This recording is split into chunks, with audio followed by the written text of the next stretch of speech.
a new crisis unfolding in Syria, and American ISIS brides coming home. All that's coming up on this episode of The Hot Zone. This is The Hot Zone. Engaging with the news in a whole new way, international war correspondent Chuck Holton brings insight into areas of crisis and lets you help those affected. Hey folks, thanks for watching. Chuck Holton here. We've hit about 151 at the highest level so far on iTunes under News and Politics Podcasts. I'm so excited about that. That's really awesome. Thanks for being a part of it. And please share it with your friends so we can keep this thing growing. Today we're going to talk about Syria.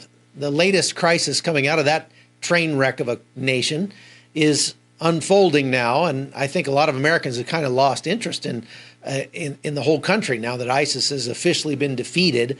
But you have to understand one thing. Thousands of ISIS fighters were never killed or captured. They just switched sides and went to work for the Free Syrian Alliance, which is controlled by Turkey. They're now fighting alongside elements of Al-Qaeda, so that's a good thing. These rebel-held areas where they are full of civilians who fled the ISIS violence elsewhere. Russia has been deciding to, back the campaign to get them out of there by the Syrian government by bombing everything in sight, doing it in the most destructive way possible, just bombing the heck out of the whole area with zero regard for the civilians who are there. This area was supposed to be a buffer zone, but instead it's come under constant bombardment by Assad's regime and the Russians over the last few weeks, and lots of civilians are getting hurt. Now, those of you who followed this podcast back in February remember when I was over in Syria, the horrific injuries that we were seeing coming out of Baghouz in the fight against ISIS. Well, there's lots more of that happening now, and medical care for these victims at this point is basically non-existent. Marwa Awad is the Syrian communications officer for the World Food Program, and she joins us now. Ms. Awad, what's it like on the ground there? There's a catastrophe unfolding in the northwest region of Syria as we speak. Constant bombardment has pushed hundreds of thousands of people to leave their homes from the northern parts of Hama and the southern parts of Idlib. We know that there is more than 300,000 people who were displaced, and those who were lucky enough to reach the northern camps in Idlib have sought refuge there. However, there continues to be dozens and dozens of people who are unable to make that journey. Now, I hear they're not only bombing civilians, but they've been burning farmers' crops. Is that right? Unfortunately, yes. We're hearing of quite large parts of land have caught fire or have gone on fire, and this is in part due to the escalation in the violence and the conflict there. However, the exact reason or cause behind the fires is yet to be ascertained, and we are working with other partners to figure out exactly what has happened to this land. But I can tell you, as we work with the World Food Program and we're paying close attention to the food security situation, these fires will undoubtedly affect the food security of people there. This is a time of harvest, and it extends until mid-June, and many people have lost their precious crops and precious land. So is there any help available for these people? Certainly, with the ongoing conflict and insecurity, that will undoubtedly trigger more and more displacement. And now we know from our partners on the ground that their capacity is extremely stretched.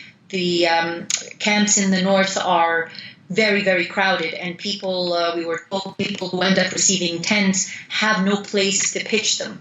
So it's a very critical situation, and we're watching it closely, and we're calling on the parties to the conflict to stop the fighting and offer these people some respite so that humanitarians also can move in and safely deliver their assistance. All right, thanks for that report. The UN Security Council met about this recently and was told that Russia and Syria have been repeatedly bombing hospitals and schools throughout this campaign. Take a listen. When I briefed you here on 18 September, I said a full-scale military onslaught could result in the worst humanitarian tragedy of the 21st century. Despite our warnings, our worst fears are now coming true. As Rosemary's just summarised, the United Nations estimates that 3 million people live in the area of the de-escalation zone in the northwest of the country. Even before the recent escalation, these were among the most vulnerable people in Syria, particularly the 1 million children and the 1.3 million people who fled to Idlib from other parts of the country. The area is now largely controlled by Hayat Tahrir al-Sham, a proscribed terrorist group.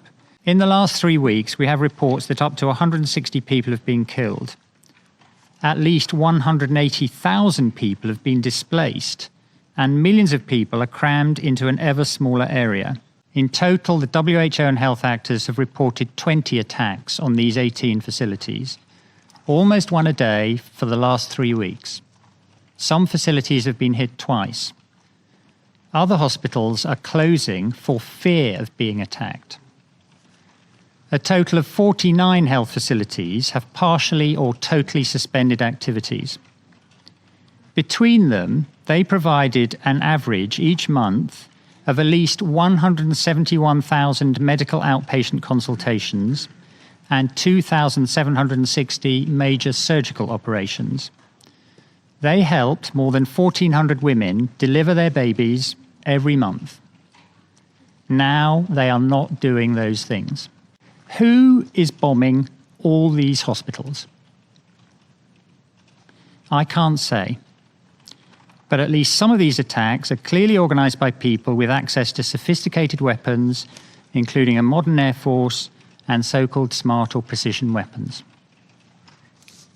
Are hospitals being deliberately targeted? I don't know. The people who do are the ones dropping the bombs. So this is all happening in the northwest of Syria, near the Turkish border and all the way over towards Lebanon. And that's a pretty tough place to get into. Further east, in the territory known as Rojava, Kurdish fighters who make up the Syrian Democratic Forces, that's where the bulk of U.S. troops are as well, and where we were, they're still struggling with what to do with tens of thousands of former ISIS fighters and their families who really... they gave themselves up to the Kurds because they knew they would be treated better than if they gave themselves up to the Russians or the Syrian army. That's smart on their part. The Al-Hol camp was home to more than 73,000 women and children, has started to simply release some of those families and is still pushing for the repatriation of many of the women and kids to their countries of origin. But you can imagine that's not a super popular idea, since most of these people still have not renounced ISIS and have pledged to revive the failed ISIS caliphate. So there's that. On Wednesday, it was announced that 2 American women and their 6 children, all affiliated with the Islamic State, have been sent back to the United States from Syria at the request of the American authorities. Apparently, the 2 women were taken as minors by their parents over to Syria to join the caliphate, and then they were married off to at a very young age to ISIS fighters. The 6 kids are products of those marriages. Now, these girls' parents and their husbands all died in the fighting, so now the girls want to come back home. My friend Anne Spicard and her International Center for the Study of Violent Extremism got a chance to interview a different woman who also joined the caliphate and lived to regret it. Her name is Hoda Muthana. You might have heard of her. She was born in New Jersey to a Yemeni diplomat. So while she was born here in America, she's not an American citizen. At 20 years of age, she stole the money her parents had saved for her college and used it to travel to Syria and join the caliphate. Nevertheless, not all the women who ended up as ISIS brides had a choice in the matter, and this interview gives us a horrifying glimpse into what life for them was like. It's something really big, like sacrificing your whole life, basically, for God. I didn't feel scared, I didn't feel like anything. I felt like I was just fulfilling an obligation. And it was a big sacrifice. It was something actually to be happy about.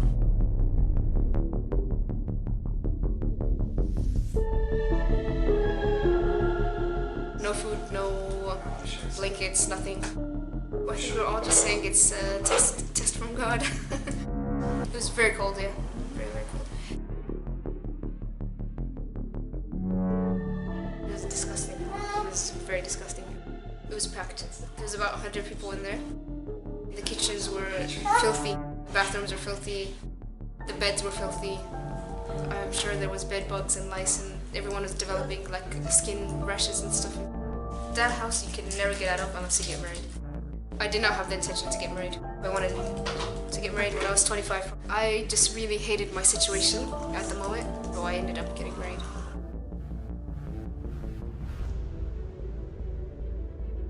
It was only like 2.5 months anyway.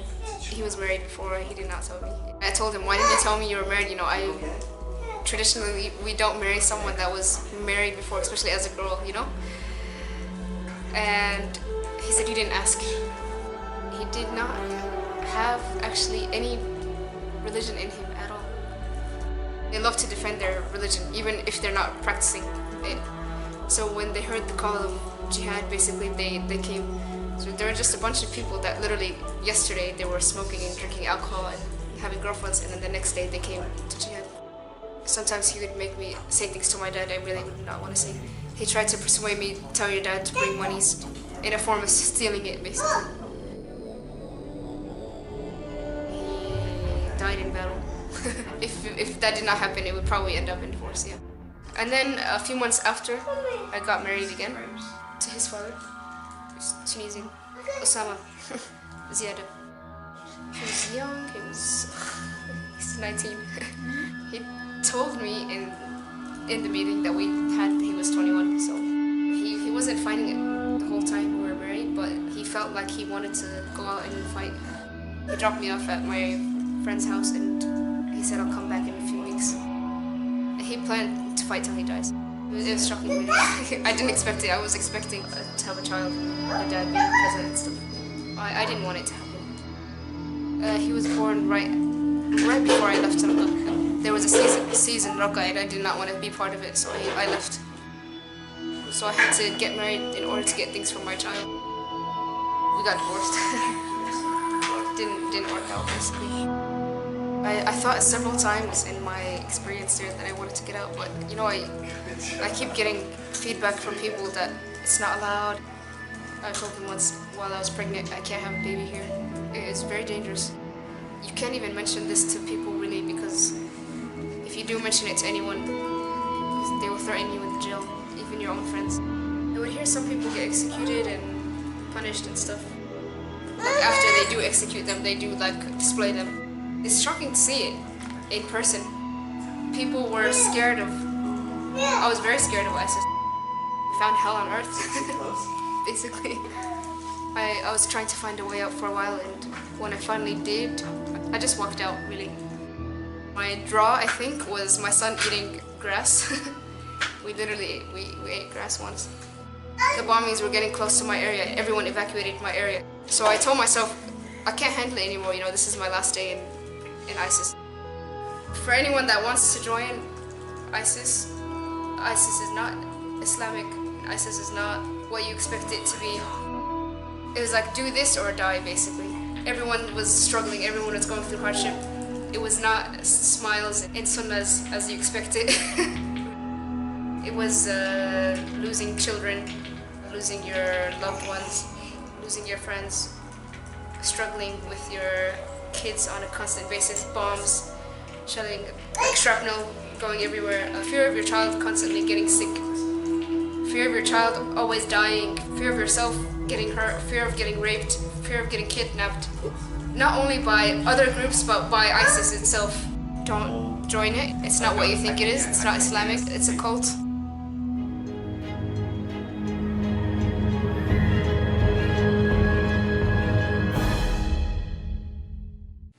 Now, Hoda has expressed her desire to return to the United States, but had that request denied by the U.S. State Department. So she's still languishing in the Al Hol refugee camp. And so file this one under Play Stupid Games, Win Stupid Prizes. All right, folks, that's all I've got for today. Thanks so much for being a part of the Hot Zone and for your support. Keep checking in every day. I've got some really great stuff in the hopper. So go check out patreon.com/hotzone and subscribe, please. Every few dollars helps. My goal is to get us to the point where we can really support a lot of needy people wherever I travel and let you not just understand what's going on in the news, but make the news a little better for all those involved. So God bless you all, and thanks for watching The Hot Zone. The Hot Zone is produced by Amy Holton and Livefire Media. Copyright 2019.